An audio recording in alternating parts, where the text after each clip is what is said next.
Good afternoon, and welcome to the 12th Annual Joan Duncan Memorial Lecture. We come to you live from the studios of Television Jamaica in Kingston. It is our absolute delight to be joined by students and staff from the University of Technology Jamaica and our friends from JMMB. My name is Marlene Stevenson-Daly, and I'm your moderator for this afternoon's program. The Joan Duncan School of Entrepreneurship, Ethics and Leadership at the University of Technology Jamaica collaborates each year with the JMMB Joan Duncan Foundation to bring you this lecture. This is but one way to honor the late transformational leader and co-founder of JMMB, Joan Duncan, after whom the school was named. This year, at a time when there are rising social complexities and institutional challenges, and there is an urgent need to reinforce foundational values that promote trust, accountability, and social cohesion, we focus on the role of ethics, good governance, and social engineering in shaping sustainable and just societies. And our lecture is entitled, At What Cost? Ethic Development and the Price of Progress. We are thrilled to have as our guest lecturer a man who was awarded the Order of Distinction Commander Class for decades of outstanding service to business and the public service in Jamaica. He is Howard Mitchell, CD, JP, a man for all seasons. Before the lecture, we'll hear from the President of the University of Technology Jamaica, Dr. Kevin Brown, and also from the JMMB Joan Duncan Foundation. Let's now join Dr. Kevin Brown, President of UTech Jamaica. It is an honor to welcome our viewers and live studio audience to the 12th Annual Joan Duncan Memorial Lecture. The University of Technology Jamaica continues our enduring partnership with the JMMB Joan Duncan Foundation in hosting this distinguished lecture. Our collaborative partnership spans more than 2 decades and was solidified in 2011 with the renaming of our School of Entrepreneurship to the Joan Duncan School of Entrepreneurship, Ethics and Leadership, or JD SEAL.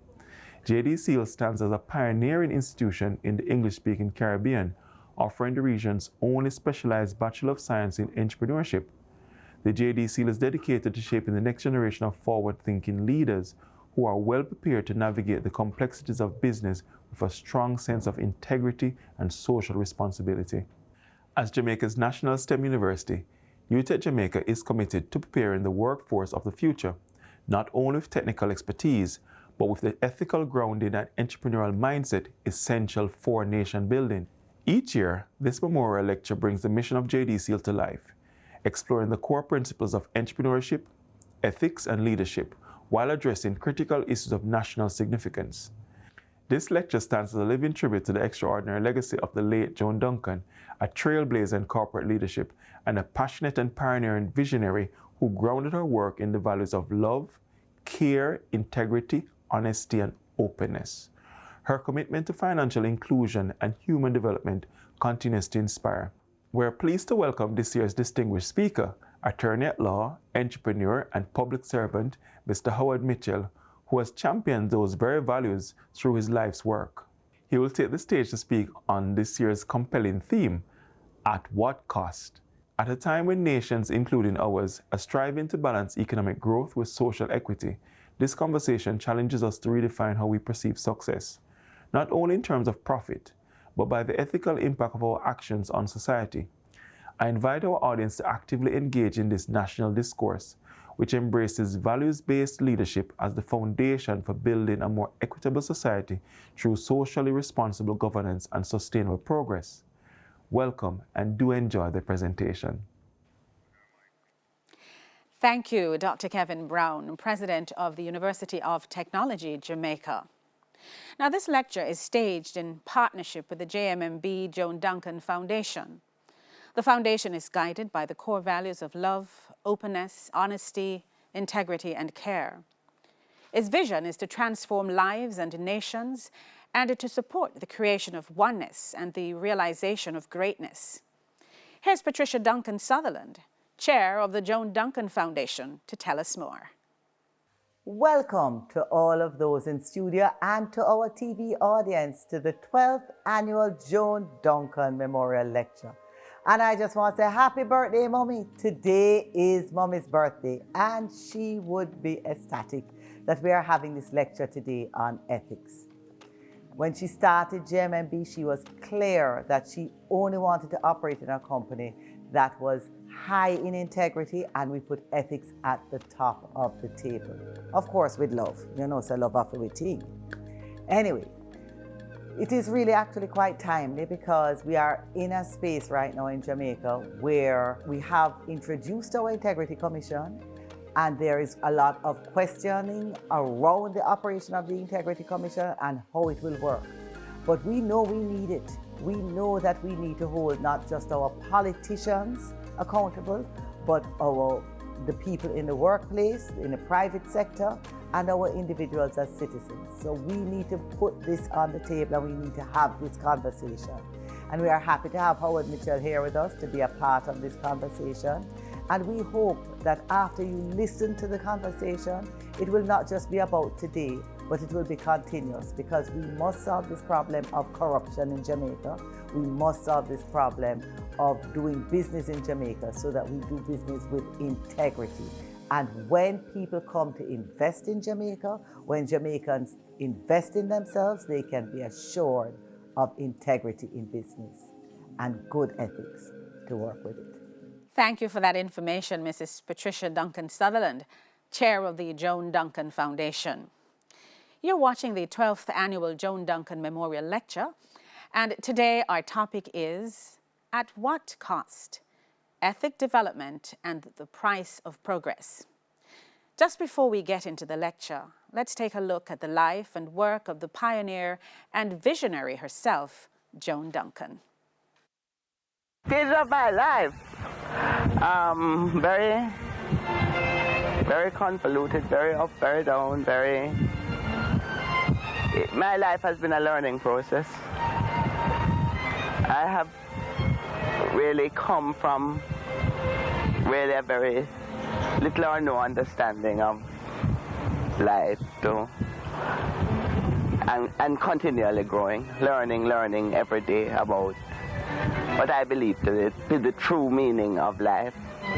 The whole spiritual thing is a growth path, to learn to understand and accept. And so at that point in your life, would you say that you were at a spiritual level close to what you are at now?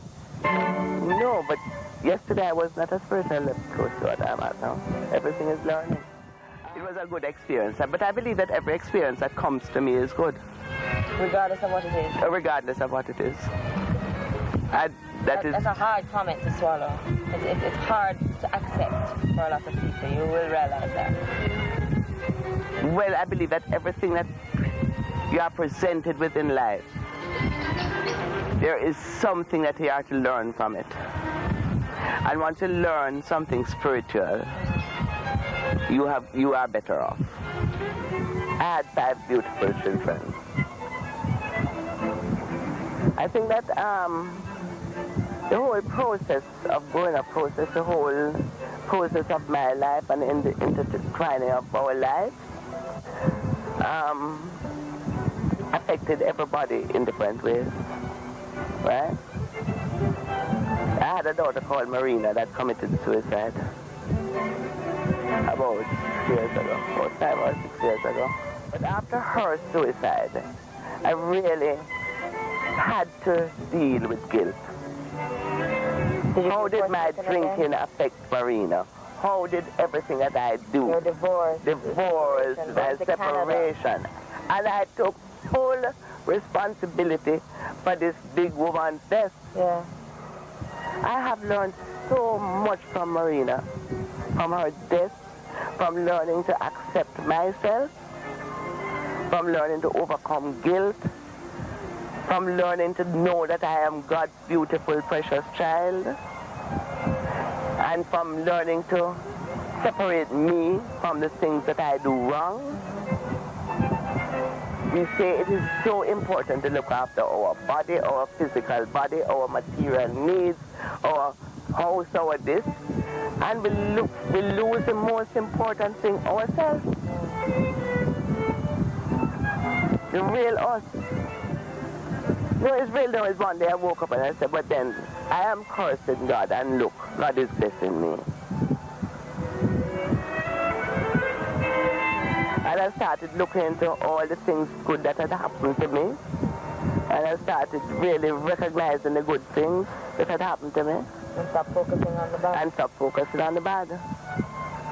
And once I got to that state and started looking at the good things, and about 10 years ago, I changed my New Year's resolution, right?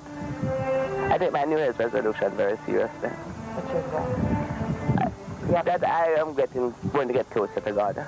And I'm going closer. Every year is the same. It was the same for about 7 years. I'm going to get closer to God. I'm going to get closer to God. And I got into transcendental meditation, and I really, and you see, it's a party going, you know, it's work, but it's good work. I really enjoy my work. I have fun. I really enjoy myself. I like doing what I'm doing. I like figuring out how to make money. I really like to do that, you know. How to make money. I like interacting with people. I really love interacting with my staff. And we have a nursery upstairs for the staff children. And we have gym and we have meditation room. And I like the feel of the place. When I walk into the place, I feel that I am just love and I just feel and all of it just happy. My philosophy has always been, I grew up with children. Let me tell you something. I had a mother that grew me up on love. Right?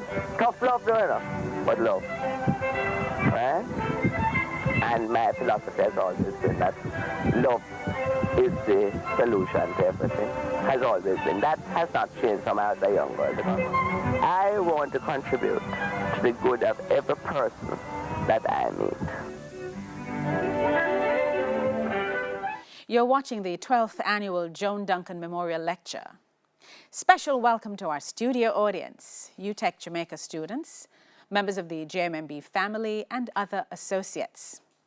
Viewers, we're happy that you have joined us in this, our 12th lecture, as we probe the question, at what cost, ethic development and the price of progress?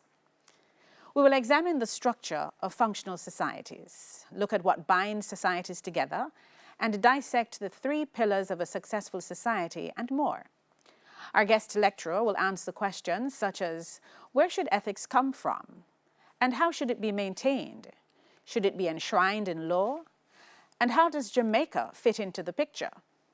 We are eager to hear these answers and more from our guest lecturer, Mr. Howard Mitchell, attorney at law, co-founder of the Sports Development Foundation of Jamaica, past president of the private sector organization of Jamaica, and there's so much more. Let's welcome Mr. Mitchell.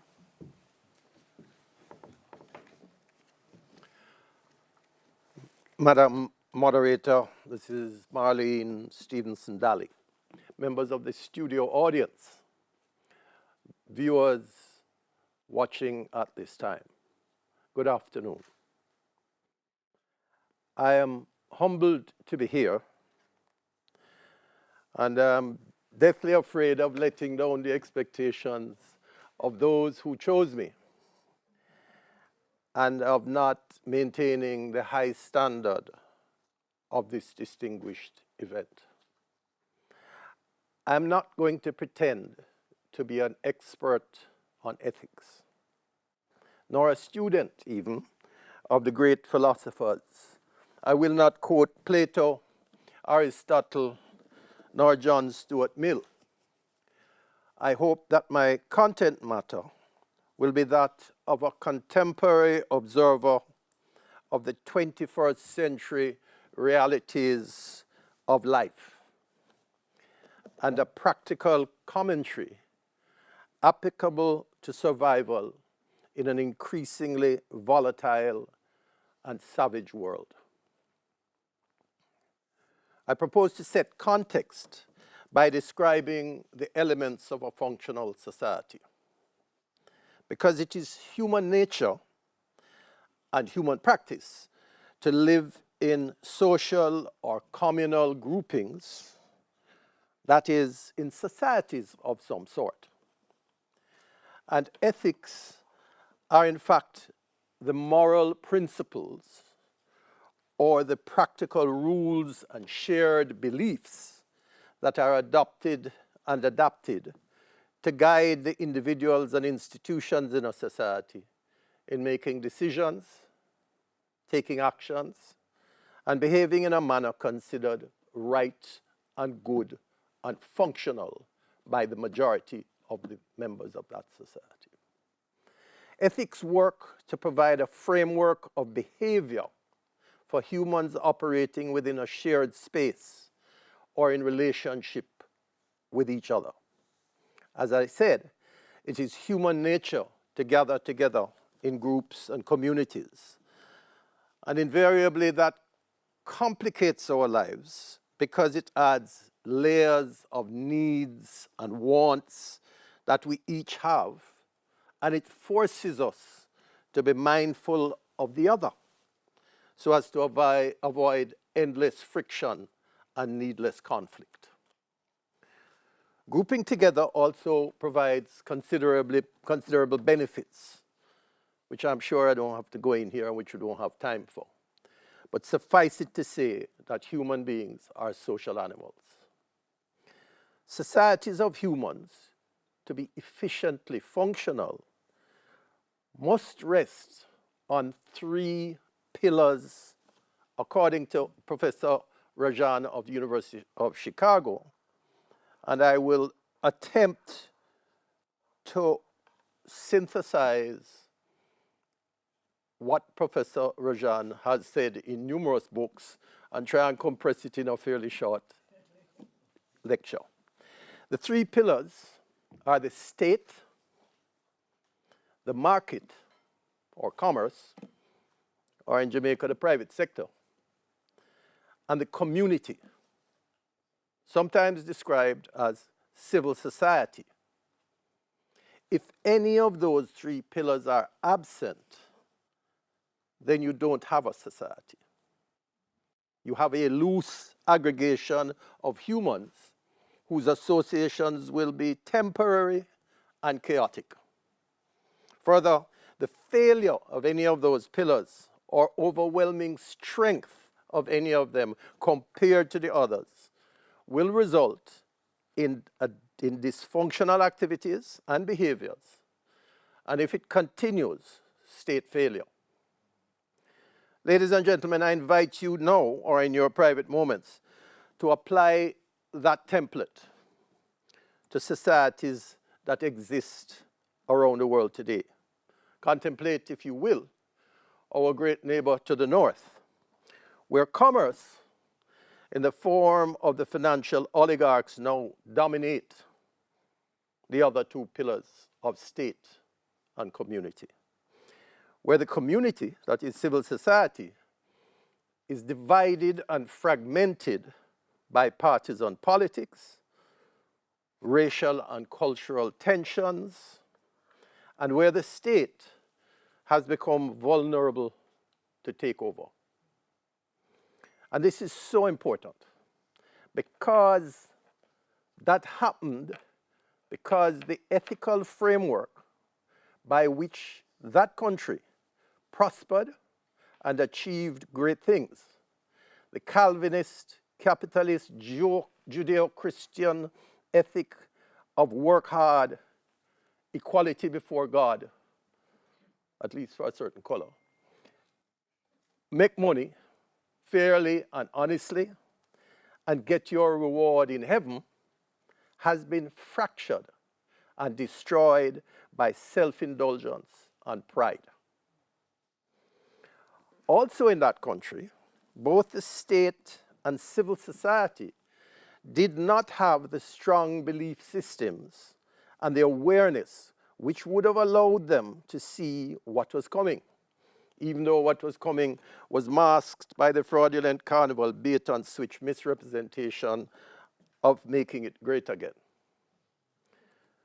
They fell asleep at the wheel, and without the strong backbone of grassroots ethical beliefs, the federal judicial system and the much vaunted Constitution appear to be unable to preserve stability and freedom in the face of a radical movement for drastic change.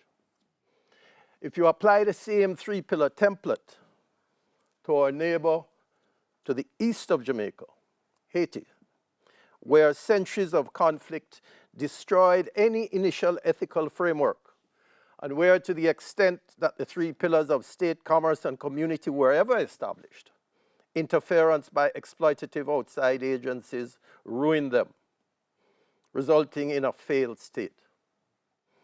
The logic is inescapable.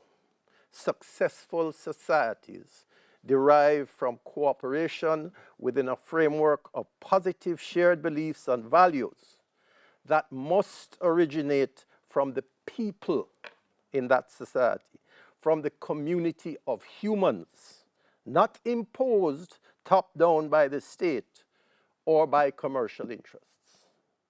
And those beliefs and values must be lived and acted upon by commerce and by the state, and must be supported and reinforced by laws and regulations passed by the state.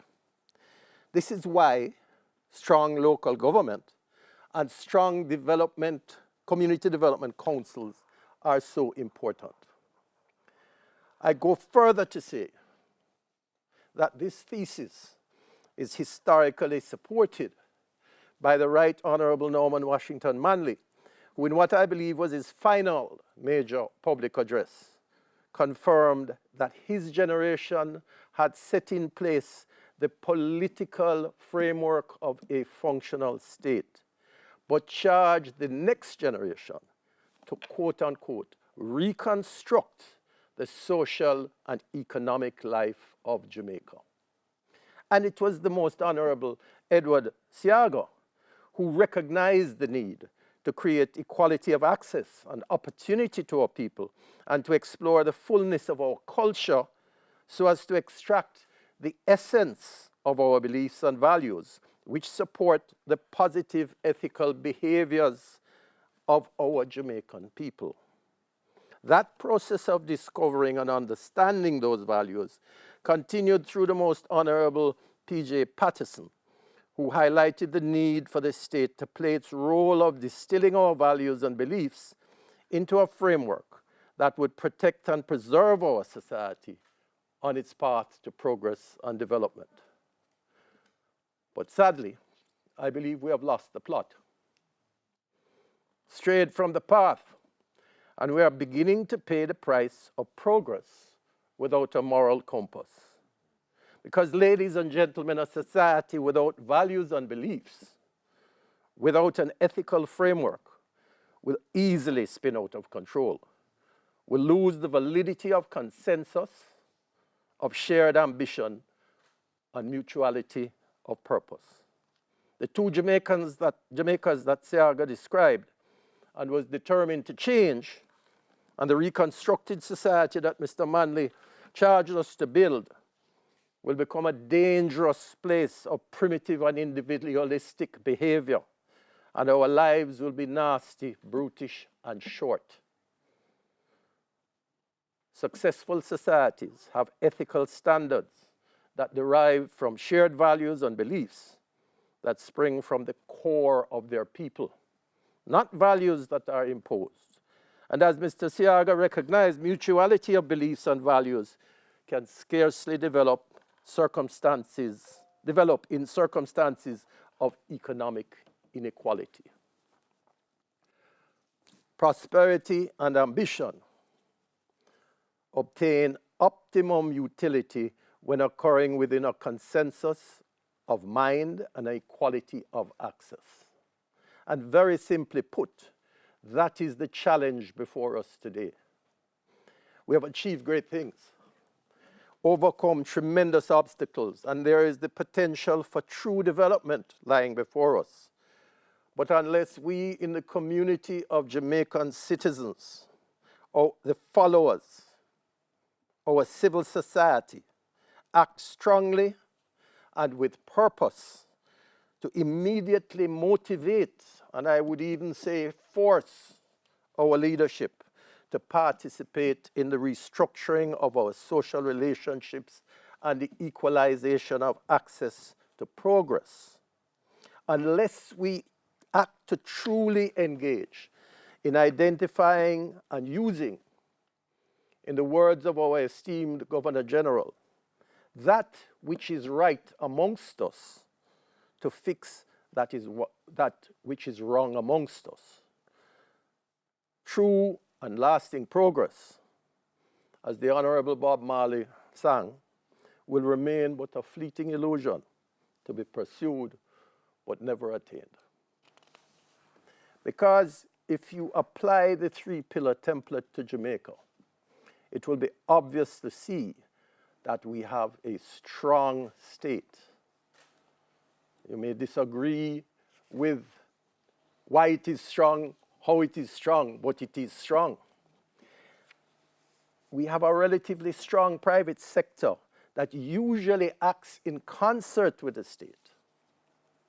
And we have a civil society that is made up of a small top, a large base, and very little in the middle.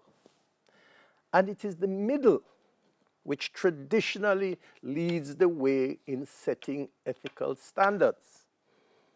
But in Jamaica, our behavioral standards come from the mass of the people. It is they who, in the struggle to survive, develop the modalities of that survival, oftentimes to the concern and anger of the rest of the society. I submit that perhaps they have no choice but to develop these modalities, these sometimes negative standards, because that's the only way that they can get access. That's the only way that they can participate in the benefits that flow from establishing a society. I argue that many of the behaviors that we deplore are the outcomes of the denial of access that flow from the way that we have allowed the society to be structured over time. And it is not that our people have abandoned morality and humanity, because when you speak to our people, when you really engage in relationships with our people, the ethics that you see, the values that you feel, the attitudes that control, are attitudes that are beneficial to the society. Not antithetical to development, but beneficial. It is that they sometimes put those aside because of a lack of utility in the circumstances. And it is a dangerous strategy in this sense, that when you have a strong state, and that occurs, the state reacts in a strong way, and you have continuing conflict. And that conflict eventually leads to where we are now, I think, a lack of credibility, a lack of confidence, a lack of trust, and a very, very large gap of belief that we all are moving in the same direction. That is why true progress, true development must break through barriers to access, must uplift the economy of the masses, and provide opportunity and hope for equal benefit to all. True progress requires the orientation of all the members of a society towards behaviors and beliefs that are just and fair and accepted by most of us. Progress requires the orientation and involvement of all of the members of a society. And that involvement must circle around and have a consensus around the behaviors and beliefs that are seen to be just and fair. It requires that the community and the institutions of the community, of the civil society, be respected by the state and by commerce.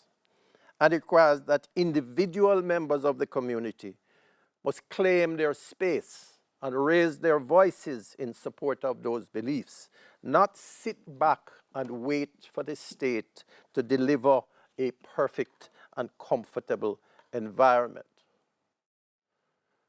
I submit that for too long, Jamaicans have allowed their beliefs of right and wrong to be subordinated to the expediency of survival. We are in danger of allowing the negative norms and modalities of survival to become our ethical standards because economic success is posited as our only goal. It is time to reset that operating system. It is time to restructure our society to match the visions of our founding fathers. So, at this point in time, you're all saying to yourself, oh, that's all well and good, but how the devil are we as a community able to stand up to the mighty political machinery that we have conceded the authority to since independence and said, you deal with this problem of this imperfect society with all its faults and its lack of understanding. You go deal with it while we pursue our lives, right? Or you deal with it, but I'm gone. 85% of your graduates head off because we haven't allowed them access. We haven't given them the confidence that they can claim their space and take back some of that power and put it in the community so that the community and commerce and the state can look each other in the eye and operate in just and fair relationships. We have failed in that sense. Well, the call to action that I am making to the community is to remember that at the end of the day, we are the consumers of all that is produced by commerce. If we don't buy, commerce starves. If we tell commerce we don't want a product, they must take it off the shelves because it costs them to keep it there. Yes, many of us are poor and have no choice. But if the more fortunate amongst us realize that their interest lies in supporting the cause of the less fortunate, then the community is strengthened. Communities need to meet together and discuss their mutual challenges. And this is why it is important to support initiatives such as Project STAR. It is important to support initiatives such as the Agency for Inner City Renewal because it is in our interests, the interest of the more fortunate, to lift up the less fortunate, to stand with us, to balance the pillars of society and prevent the most dangerous, the greatest risk to human progress and success, to prevent inequality. Inequality is the seed of destruction, and you see it over and over. Globally, locally, you see it in your home. So the purpose of community councils, town hall meetings, citizens associations, do not underestimate them. And the same applies to meeting the challenge of a political system that is dedicated. And I'm not being contemptuous of that. That's what politicians do. That's what political systems do. So you have to balance it. You have to restrict them. So the challenge of dealing with that is that the community has to understand that the practice of divide and rule by encouraging tribal behavior destroys the community. And that sitting back and not demanding reform is a slow death of all the values and positive benefits of a successful society. Now, I'm not advocating that we must block road and burn tire, although some of that worked in the past.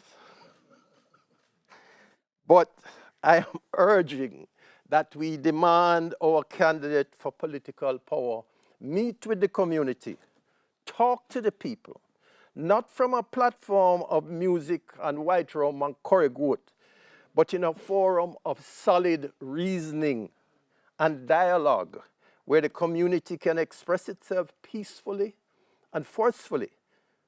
We must reject this idleness of motorcades and music as a way to get your votes. Candidates must acknowledge the power of the community by facing the community, eye to eye, face to face, not with the smoke and mirrors of platform and curry goat feel-good politics. Furthermore, communities must research and understand local government and its challenges. We must advocate and demand more power for our parish councillors, and we must practice more scrutiny and oversight of their activities.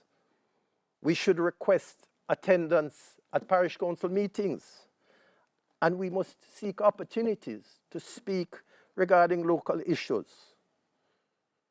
We must work with the media to get our thoughts and wants and needs heard and dealt with. And this one is a bitter pill, I know. But we have to work with the police to build trust and mutual support.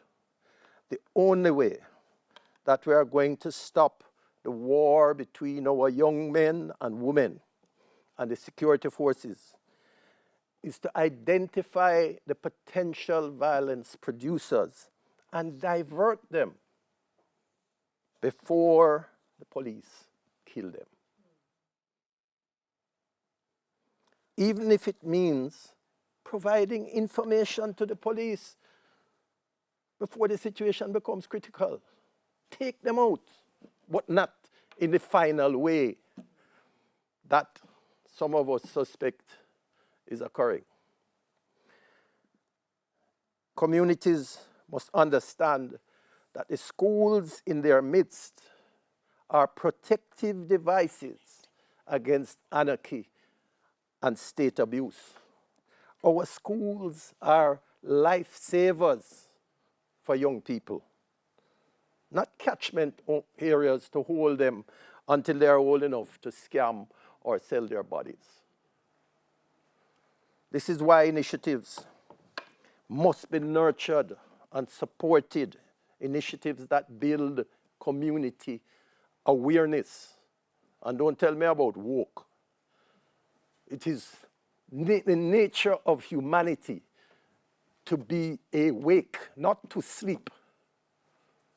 And we shall not sit and go to sleep while the masters that we have created go about their business. It is wrong. We must demand of the state that resources be put in place to restore confident leadership to our communities, to establish and support community councils, to strengthen our early childhood educational facilities, and to give our social services more support to teach parenting skills. We must require the curricula in schools to teach values and attitudes, and our churches must address with greater vigor the encouragement of mindfulness and empathy and consideration for each other. Ethics come from the community, not from commerce. Commerce is main motive, and understandably so, is profit for their principal stakeholders. That's what commerce is about.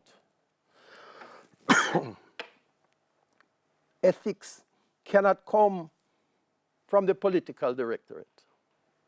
The political directorate follows the ethics that the community demands it to follow, and it should. That is how it should work.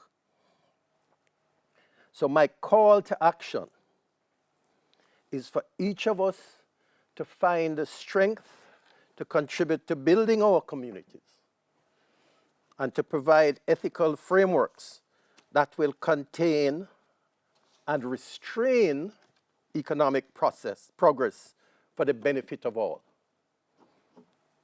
Only by strengthening our communities will we correct the unfeeling, unruly, and at times inhuman materialism that results from unbalanced progress. Thank you very much. Thank you. And thank you very much, Mr. Mitchell, for that wide-ranging and thought-provoking lecture. There's much food for thought. We're hearing the call and the challenge of inequality of access, and we're hearing the call for several things to be done. Practice scrutiny, greater scrutiny of our local representatives, work with the media to be heard, work with the police, and this is a touchy one, working closer with the police to build trust, because we know what the society feels about that particular topic in general, and this informa fided mentality is still very pervasive. Strengthening our early childhood institutions and our curricula, and of course promoting values and attitudes and those kinds of things. But you mentioned earlier on the business of the community and those that are in the middle. So I want to ask you, what do you think those in the middle should do to better align Jamaica's moral compass with that of a successful state? Okay. Let me just give you the historical thing. When Jamaica became independent, there was not much of a middle class. Okay? The same top and bottom. And in fact, most of the progress in ethical societies come from that middle level. The kind of ambition that is there and is emulated by those below because they want to step up to that level.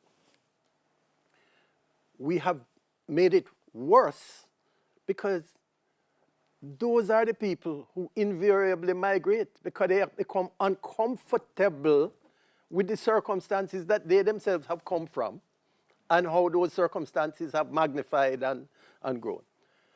So the first thing we have to do, and there's I think some realization of it, is to address the inequality and the lack of opportunity to access that causes dysfunctional behavior. The other thing you have to do, and this is where the churches and the educational system come in, is to promote those values that build a class that is ambitious and sees these goals, the goals that were prevalent in the United States of America during the 50s and 60s that actually it gave you hope that it could correct its path.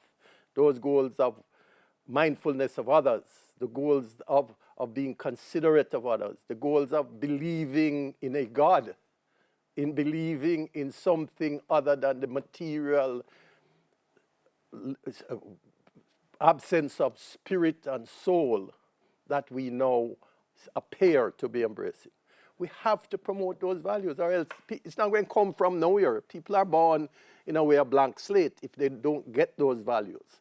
So that what we have to do is to create a middle class, to reinforce what we have. And we're going to have an opportunity now to speak to just maybe two persons from the audience who will have questions at this time for Mr. Mitchell. I believe we have Patricia Duncan Sutherland on the end here. Yeah, Go ahead. Okay, thank you very much, and thank you very much, Howard. And I love the fact that you spoke to community as the source.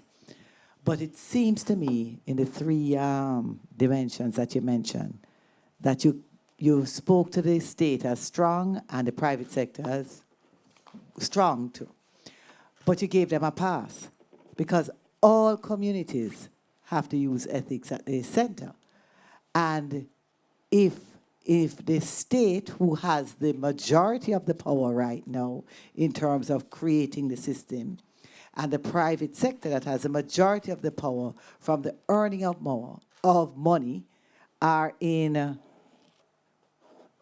working together without applying moral standards, and therefore unethically, and then therefore the breeding of corruption, and therefore less money available for all of us to use as community, to develop community, there seems to be a missing in that equation. So I agree, strengthen middle class, I agree, strengthen community, but we have to do it not just holding local government accountable, but holding central government. Okay. What do you think? Okay.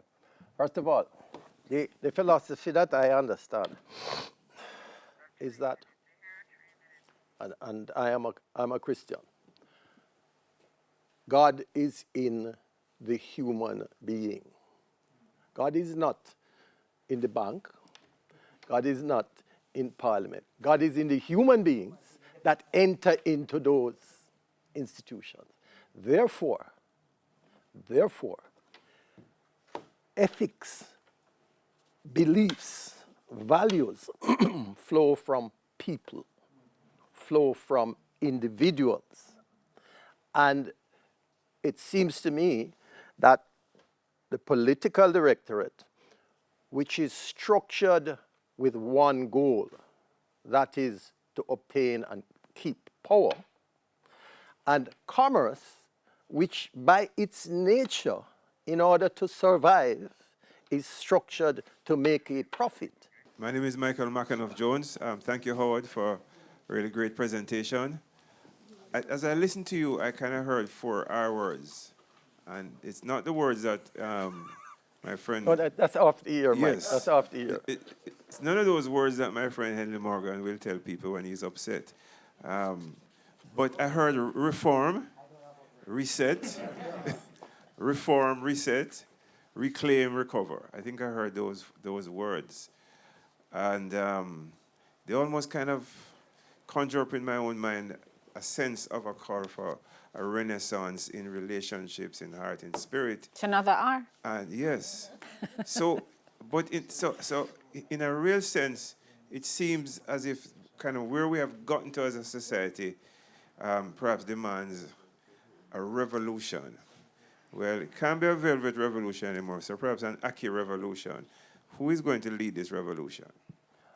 Okay, first of all, why I use those words on return and reset, because if you want, it is rooted in my belief that the Jamaican society and culture have a essence, a core of good, a core of functionality that you would see at the lowest level, and you see it at the lowest level. You see how people behave with each other when they are not forced into survival mode, right? So that's why I use those words. And secondly, who must lead it? The church, first of all, right? The well-thinking individuals in a society, the institutions or what is left of them. And to tie it in to Patricia's point, the JMMB is a living example of how one individual pulled together several people, and imbued them with her beliefs and created a microcosm, and it is a microcosm, an institution within a sector that defies the current the thinking and profits, but at the same time is mindful of our humanness. So that is what I am advocating. I am advocating for individuals to stand up together in a community and for the community to lead, because you cannot expect the political directorate. They don't have that enlightened self-interest. Look, we can try. You can try. You can try. And I know you are trying. And I have seen so many attempts in my 75 years. But I'm saying, even if that exists, you cannot do it without the community supporting you. You cannot. It will not happen. You will be turned back by the system. The system will break you. I've seen it. Do we have any of the students who are here asking a question? Yes? Go ahead. So I'm a student of JDCL, and I think it's so ironic that we were having this conversation about ethics in one of our recent classes. And one of the consensus that we got to is that for this generation, the ethical realignment that we're looking for, we may not see. And I have to ask now this question because of one of the points that I get from your presentation today, which is that ethics comes from a shared understanding of this is what we believe to be wrong versus right. Mm-hmm. Do you think that there's any hope for this ethical realignment for this generation? And if not, how far away is it, or do you think it is? And how much effort is there to be put into it? May I ask you a question? You think I don't have nothing but with my Sunday evening? If I didn't believe that. No worries, we have I time. believe that very strongly.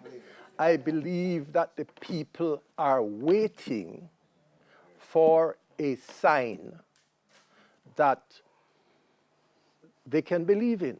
I talk to young people, and I know, listen, the drive is to survive. Okay, because things tough out there. The eater food mentality. It does not have to go that way. What I think that we still have within this country, the ability to convince each other that we could be successful. I really believe that, or else I wouldn't be here. I think part of my bias too is that the point of ethics and governance and ethical standing that we are looking to achieve, I've only heard of. So in my lifetime, the point at which I've seen things, it hasn't or haven't been very hopeful or something to look forward to. So I understand my own biases in the conversation and even listening to your presentation. But when you, and I don't know your background and I don't know the orientation, but when you go back to the country, if you have relatives in the country, and you go and relate to them, you don't get a different feeling? So it is there still, no? It's a question of waking it up, giving it wheels, and pointing it in a direction, and having somebody lead it, and having followers who are, I don't want to use the word woke, but aware. That's what we need. And the problem with the political system, my dear Patricia, is that there is not enough belief in the political directorate to make people gravitate back to it. The trust deficit. Right. Right. Trust is earned. Mm-hmm. And we have to evoke in the politician the need to earn that trust. I know, yeah. If we continue to say politicians are corrupt, so we don't No, agreed. Oh, she needs a microphone? Sorry. Agreed. Totally agree. Could you repeat the question? Because I believe they're still recording. Oh, they're still recording. Oh, We're thank not you. live, but they're still recording. Right. Okay. No, I was just saying that we need politicians and the police need to earn the trust of the people. So when we're calling for that community, you're calling for the politician to engage with community and to strengthen community, because it is a symbiotic relationship. Neither can exist. None of the three can exist without the other. That's why they make up the whole. It's a system. And as a community, you have to insist on the politician giving that kind of trust. Insist on it, so you don't let it go. Come and talk to me. You don't let it drive go. past me and wave. Exactly and tell so. me, see you election day. And I would have put in a plug, which is why I'm doing my Build Your Dream meetings in my community, 27 of them. That's my campaign. No motorcade, no big meeting, community meetings, because they must have their voices heard and they must get strengthened to believe in themselves. It's two things that make a politician sit up on this. One is money, right? And the other one is votes. And if you tell the politician, you are not going to even come near to getting my vote unless you come and talk to me, they will listen. And not as an individual, but as a community. That's right. All right, I believe our president and Dr. McBean also have questions. You yield to the students' union president. As he should. Okay. Good afternoon. My name is Percival Roberts. I'm the president of the UTech Students Union Council. And what I want to know from you today is, what do you think is the role of the university in shaping ethics in the country, considering the fact that not all persons have access to go to university? That's a mouthful, you know, Mas. I happen to believe, and there are representatives of other universities here this evening, and I happen to believe that the universities, I don't want to be too hard on them, but the universities have to a great extent abdicated their role of leadership in the society and the role of creating leaders with the ethical framework that we need to go out and not only leaders, but followers who have a sense, because followers have a responsibility too, okay? The universities, and this was explained to me graphically when I went up to another university and complained that the faculty that I had been to had lost its way, right? And was not providing the essential philosophy of Jamaicanness and Caribbeanness and West Indianness to allow our people to believe in themselves instead of believing in someplace else. And I was told, listen, hold on. There is a requirement to eat. We have to live, we have to exist. So we have to give these young people the ability to get out of here quickly and go and earn some money. And, you know, that's the road to hell. That's the road to hell. If we don't, in giving them the ability to earn some money, give them a set of beliefs that help them not to earn money at the expense of others, then we have failed as educators. Thank you. First of all, let me say thanks to our distinguished speaker. Thank you so much for your lecture on a very tough topic, ethics. I really like the three pillars that you highlighted. But I wanted to press you on something, Mr. Mitchell. Having lived in the UK for over 2 decades, one thing I observed there was that the strength of civil society had a strong influence on keeping government and the private sector in check. If I look at, for example, recent activities around climate change in the UK, it has been civil society that has been, working hard, using a range of methods to ensure that climate change is kept on the agenda with respect to the private sector and the government. Do you think perhaps that is the deficit in Jamaica? We don't have a strong civil society. Well, one, in terms of the actual environmental differences, our people, I think, in Jamaica are more preoccupied with survival than they have to be in the UK. That's one. Two, I agree with you. We are not aware, we're not aware of our rights, we're not aware of our obligations. And therefore, we're not aware that we are more powerful than we think, right? And there is a culture of patron-client relationships where the politicians, look, it started before 1962. But what we did in 1962 is we gave the paper for Jamaica to the politician, right? And we some of us aligned with them and said, run the thing this way, and we are good with you. And we will always support this.